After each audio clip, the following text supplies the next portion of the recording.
Hello, guys. What's up to the family? This is the one and only African superstar coming to you from the Black Star of Africa, Ghana. And today I want to bring this message to you. So obviously, recently, you guys may have seen me on Kinganda with my good friend O'Shea Duke Jackson. And, you know, in as much I love O'Shea, his audience is very, very rough. You have a lot of crazy people that watch O'Shea. True. Some of you guys are also on my platform. And I want to send this tip out because the hatred and division among our people is so crazy. And I think if we instill this one particular element into our children, into our upbringing, into our whole ideology, it would just be better as a whole. And this tip is clap for other Black people. In reality, we're all different people. We have different tastes, we have different exposures, we have different goals and aspirations in our future.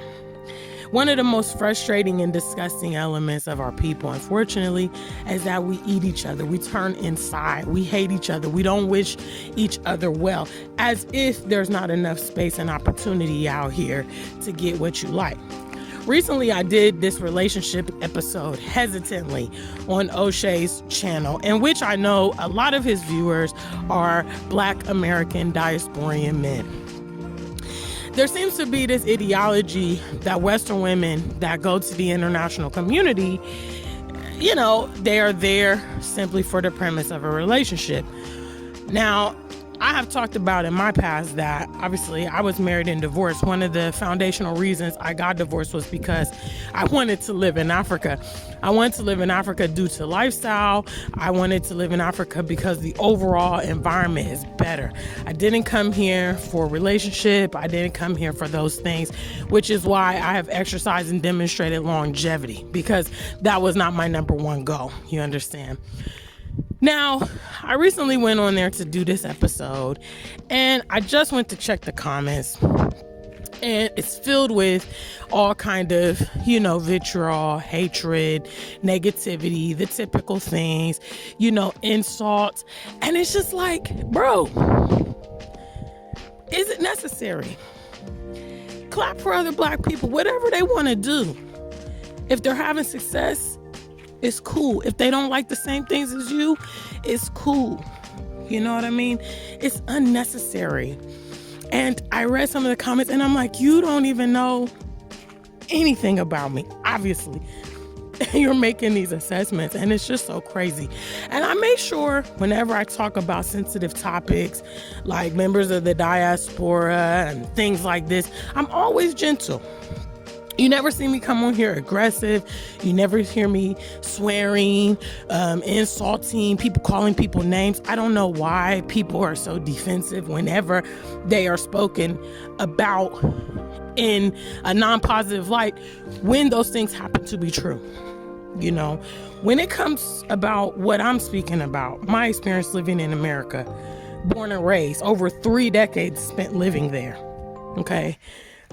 It's my experience, and I'm allowed to express that. And I have tried to be delicate. But I wish that members of the society would just applaud their peers. You know, it's unnecessary to tear down. And I don't know where, again, all these things come from. In the environment I was raised in, you clap for other people. You respect their autonomy and your own autonomy, you know?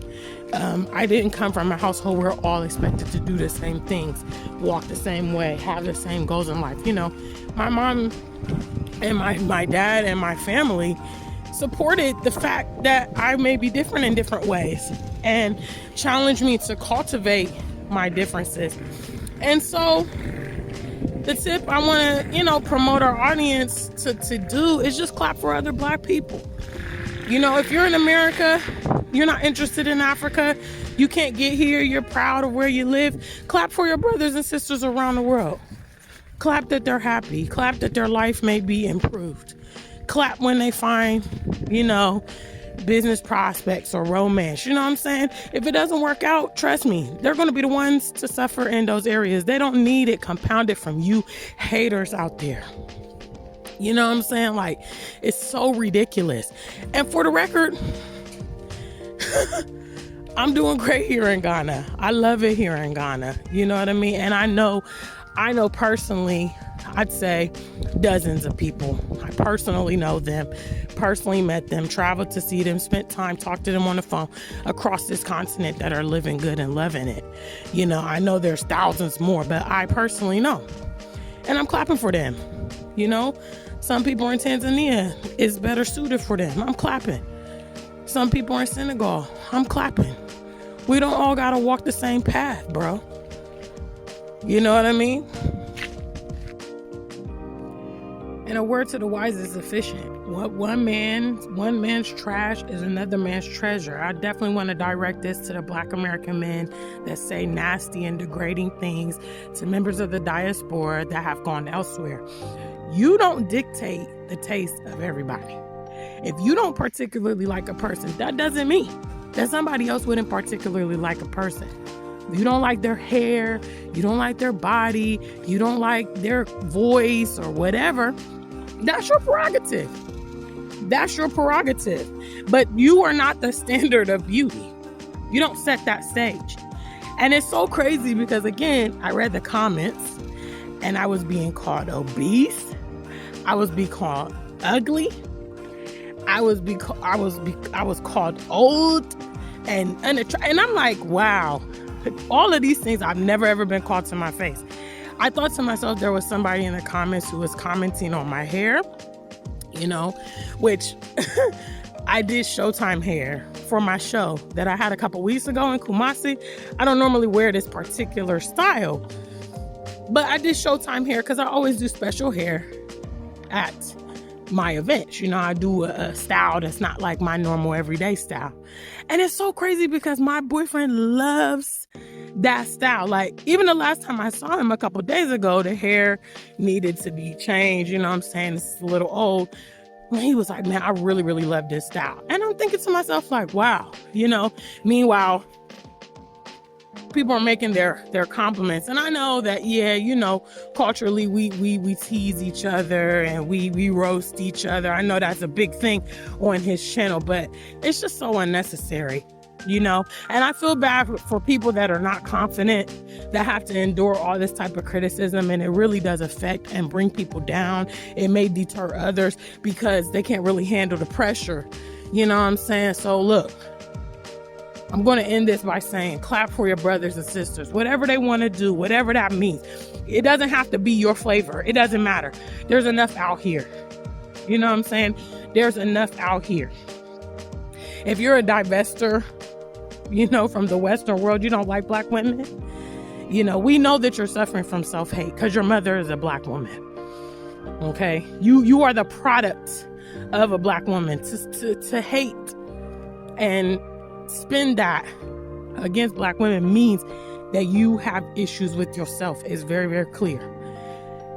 But because you have those issues doesn't mean that you can hate, you know, degrade and be disrespectful to all Black women. Obviously, the women that you guys chase, the truth, the women that you guys chase, they are all our children. They all emulate and follow, take their cues from Black women. Let me tell you, we are the women that all the other women want to be like. And that's why we get all the hatred from everybody. Because either you are our children, we birthed you, or we are what you want to be. So that's what I want to say to the family today. You know what I'm saying? That's what I want to say. Clap for other Black people, whatever that means. And I'm going to be doing me regardless. Until we meet again, stay Black and true. If you ain't Black, just stay true.